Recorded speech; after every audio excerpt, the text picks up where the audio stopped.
Hey, everybody. You saw a little glimpse of me, and I was about to start, but we can't start without thanking our 2021 mission and vision partners. Good afternoon, everybody. My name is Bill Vitiello. I'm the Director of Institutional Relationships and the Director of Marketing for the Victory Bank in Limerick. Welcome to another episode of Chamber Chat Live here on Facebook. If you're listening through podcast. You notice I got a lot of wide space next to me because I don't have Eileen. Usually we're split screen today, and she's doing from the president's desk, but she's not. We had some scheduling conflicts, and we're actually going to welcome her back in season 7. But before we continue, we, as always, want to thank Eileen and her staff over at the TriCounty Area Chamber of Commerce, and also Drew Griffin, who is behind the scenes here. He rarely shows himself, rarely, but we thank him anyway. So thank you. Without those folks, it really is not possible for us to do this program. So my guest today, her name is Danielle McCoy, and if that name sounds familiar, she is the principal of Pottstown High School. So Drew, we'll bring in Danielle. Hey, Danielle, how are you? Hi. Hi, how are you doing? I'm doing well. Welcome to Chamber Chat. Thanks for coming on today. Thank you for having me. Where are you? You at the high school there? I sure am. I'm in my office at the high school. That looks great. I love the color walls. I love the decor. It looks good. Thank you. We should have just done the interview from there. You're welcome anytime. Yeah, I'll thank you. I appreciate the invite. Sure. So Danielle, this is your first time on Chamber Chat. This is also the high school's first time on Chamber Chat. So again, a welcome. It's so great to meet people this way. You and I have never met before. I'm obviously familiar with Pottstown High School. You're in the same town that I live in. But there's some folks that may not know you or may not know a lot about the high school. So we're going to talk a little bit about that today. Okay, great. I love to talk about the high school. Yeah, I know you do. I'm sure you do. So first of all, thank you on behalf of the community. I know you've had to make some tremendous decisions over the past year and however many months. And, look, there's probably no decision that's going to be right for everybody. And it's a really difficult spot to be in. But thank you for making those decisions on behalf of the community. Well, thank you for recognizing that. I appreciate that. It's been a tough year for everybody. Sure. It really, it's kind of pushing us all to the brink on, how we can function within our own limits. And it's just been remarkable how the community's responded, in a positive way to try to rally around one another. So thank you again. So for those folks who don't know you, Danielle, tell me a little bit about yourself. Where you're from? How'd you get into education? Well, I'm from here. I'm from Pottstown. My great-grandparents bought their house brand new on 2nd Street, and I grew up there. My father and mother lived with my great-grandparents when I was very young, and then after they passed away, we stayed there. So I grew up on 2nd Street, went to Pottstown High School, went on to Shippensburg, and then Temple University. My own children went to school here. So my great-grandparents, actually their parents went to school here. My great-grandparents went to school here. Then my dad went to school here. Then I went to school here. And then my own children went to school here. So I'm through and through a Pottstonian. We all, like I said, my children all went through Pottstown. They're all adults now, but they did very well here. I was a teacher I think my oldest son was in 9th grade when I became a teacher. So I'm a career changer. I was actually in banking. And then I switched careers and became a teacher. And somehow along the way, I became the career and tech director at Pottstown. So I oversaw all the vocational programs for 6 years. And this is my 7th year as the high school principal. So I've been here as a teacher for 21 years, but I like to say that I've been here just as long as Mr. Armada, except I was 5 when he started. And that's quite a legacy with your family there. I think that's really cool. And I've often heard of that situation where people who have gone to the school then wind up being employed by the school, and it's just like being home again, right? Mm-hmm. It's a great place to grow up. My own kids, who I said are adults now, when they went to college, they were so thankful they went to Pottstown because the diversity here made them very comfortable in any situation. Because we have top tier financially speaking families, and then we have families in poverty. We have, a broad spectrum of ethnicities, and all of our students have always really gotten along very well. And my own personal children, I saw it in my own house, were so happy to have grown up here because they didn't have any adjustment to any group of people when they left home. Yeah, that's a great point. I'll just share some of my story. I grew up in probably completely the opposite. It was just a, middle income, primarily white high school. And I almost wish I had that same experience of diversity. It's never stopped me as I got older from accepting other people of various backgrounds. But I still wish I had that experience. I still wish that was inherent inside me. So that's a great point and very interesting. Pottstown is quite a diverse community and should be celebrated. So how long have you been the principal for the high school? 7 years. I'm just starting my 7th year tomorrow. Okay. All right, good. So are you guys on summer break now, right? Well, the teachers and the students are, but I work 12 months, so the administrators are here all summer. Right, gotcha. And then when do you go back at the end of the summer, right? Well, it's pushed back now, so I don't know the exact date, but I think the teachers are back the second week in August, and then the students are back the 3rd, I think. Something like the 23rd, somewhere around there. Gotcha. And I think part of what you wanted to talk about was that adjustment or coming back to school, especially in a post-COVID environment. Did you want to chat about that a little bit? Yes, I did. I'm really looking forward to having the students back in the building, and I mean, the teachers are too, but part of it is because we miss them. I mean, no one went into education to not see students, to not see children, but that the relationships that we all build with our kids in the building are so significant to their success, and it's just not possible to do that virtually. You need more of that face-to-face connection time. So really looking forward to being able to rebuild that. I mean, and it's really from somebody who's dedicated her life to students, to teenagers and children, to not know any of the 9th graders is just heartbreaking. I don't recognize any of their faces when they come in. But beyond that, I think it makes a big difference to the students to have that connection, because they come to school. It's always a stabilizing place in their lives. And for some of them, it's a very safe place.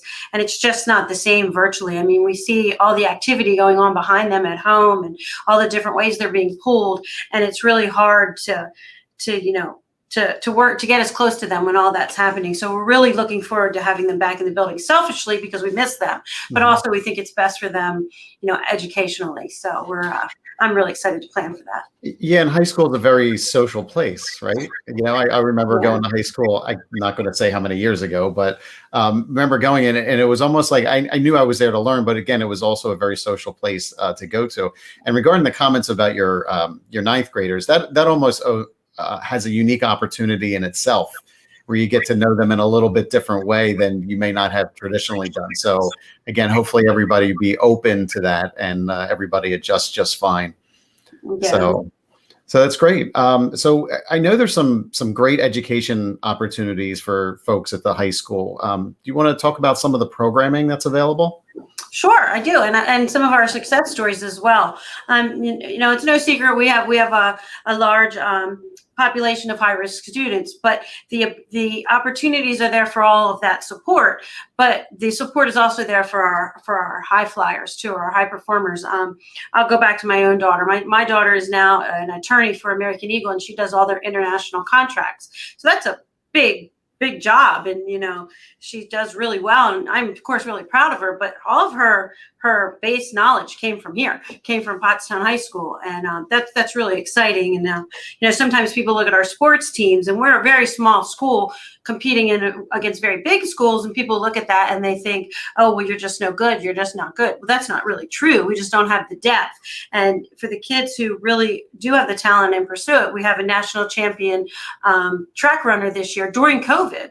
And my own son, he had to go out and maybe find other places, but he's a 2-time national champion in wrestling, and those 2 athletes got all their groundwork here. So the opportunities are here for whatever, just like they are everywhere else. We have dual enrollment programs with Montco. We have a program called the early college program, which is supported by the Foundation for Pottstown Education, and students have to apply for it, and they have to meet certain criteria, which is attendance, behavior, and I think it's a 90% grade point average. They apply for this scholarship, and they'll spend half of their day at Montco and half of their day at Pottstown at the high school, completely financially covered, and they graduate then with their freshman year of college credits under their belt.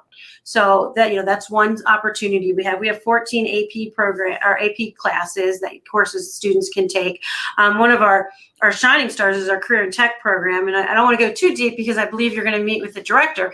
But we have 10 career and technical education programs here. So where another district will go to the Western Center, they put their kids on a bus every day and they go to the Western Center, or Technical College High School in Chester County. They're all by county.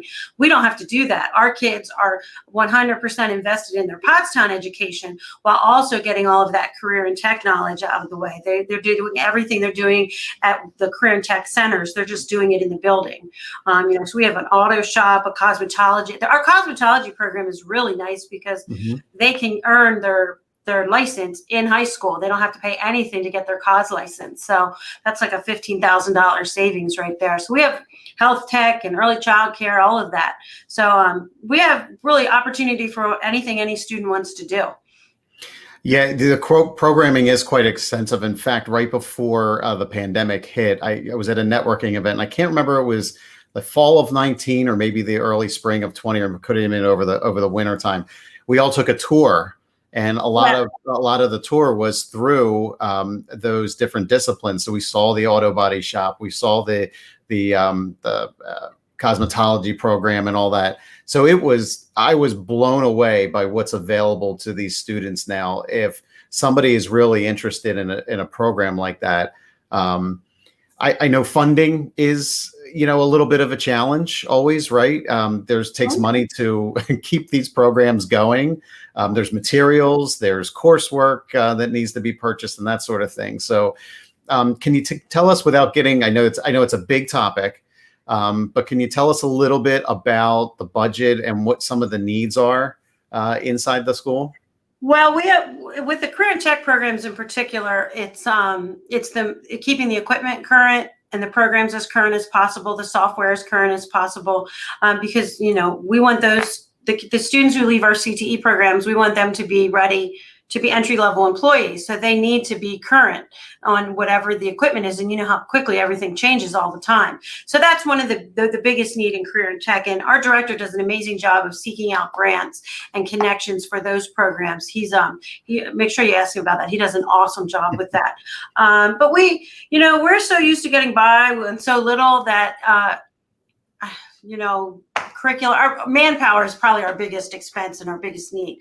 The smaller the class, the better you can meet the needs of, students. And sometimes we don't have that ability because we just don't have the funds to support that kind of staffing. So, we have to cobble together what we can to make sure kids are getting everything they need, because sometimes some kids just need more support. And the larger the class, the harder it is to get that individualized attention.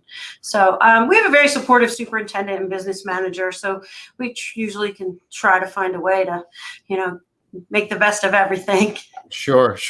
And I want to go back to that, the programming, the education you said you have with the community college. I believe that's a dual enrollment program, correct? Is that what they call it? Mm-hmm. Yeah. Right. So I have familiarity with that. I'm the chairman for the Montgomery County Community College Alumni Association. Okay. And we work with the foundation board and the board of trustees and the faculty and staff of the college as well to make sure that program is a success. So I know there's been some very successful students coming out of that. It teaches tremendous discipline. But thank you for being one of the partners with that and providing that opportunity to the students. Oh, yeah. Thank you. I mean, it's great for the students because they take those credits with that. They either finish out at Montco, which we encourage because the savings is so substantial for them, or they take those credits and they move on. And it's just wonderful opportunity for them. And it also, for some of our students who don't get a lot of support at home, it gives them the opportunity to step out and have to be independent and advocate for themselves, but also with all of us in the background. We're really lucky to have Sue Lawrence she teaches at the community college, also on our school board, and her kids went to school here. She went to school here, she's kind of like me. She's able to be very supportive and nurturing to them as they learn to advocate for themselves. So it lends to them being far more successful when they graduate. So it's a great opportunity, and I'm glad we have the chance to give that to students. Sure, yeah, absolutely. And I know that dual enrollment program is one way to get familiar with college, but you guys also have a very specific plan to transition seniors into that college life. Do you want to discuss that a little bit, please?